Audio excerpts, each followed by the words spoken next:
Present by Magahi music recording studio Guraro. Yadav ji के बेटा, यादव जी के बेटा, गावे जे बन के चाहेला, आई आई रे के बेटा।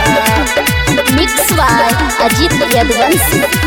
कमर में सिक सर खोस के चले माथवा पा मोरेठा, कमर में सिक सर खोस के चले माथवा पा मोरेठा। की बानी गावे जेवर के चहेता, यादव जी के बेटा, बानी गावे जेवर के चहेता, आई रे के बेटा।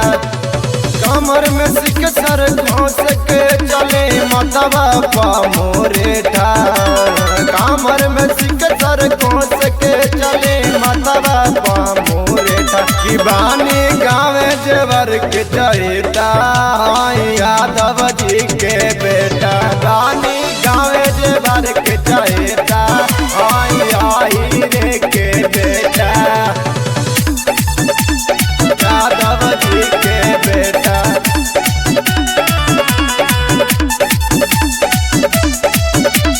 यादव जी के बेटा।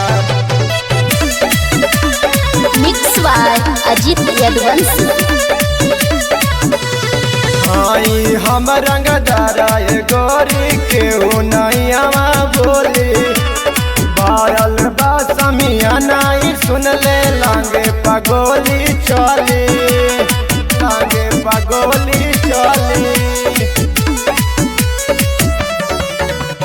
हाई हम रंग दराय गोरी के नैया बोली, बारल बासमिया नाई सुन ले लांगे पगोली चली।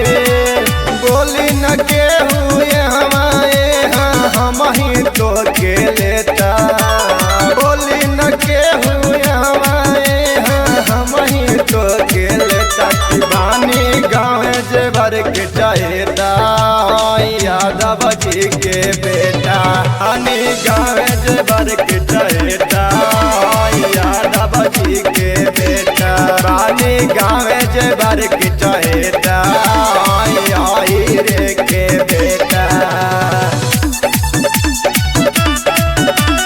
यादव जी के बेटा, present by Magahi music recording studio गुरारो।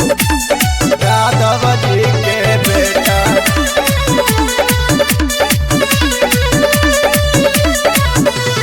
अपने आप के बना तारू बड़ी तूता पवितरी, संजीव सुहाना कहे दादा आओ तुमाल छिहतरी, आओ तुमाल छिहतरी।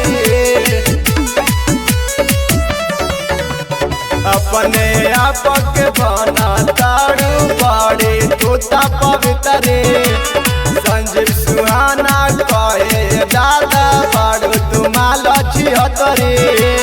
आज तो सुधर ले जाके रोज रोटी में लेता देता, आज तो सुधर ले जाके रोज रोटी में लेता देता। की बानी गाँव जेवर के चहेता, यादव जी के बेटा, बानी गाँव जेवर के चहेता, यादव जी के बेटा। की बानी गाँव जेवर के चहेता, आई रे के बेटा।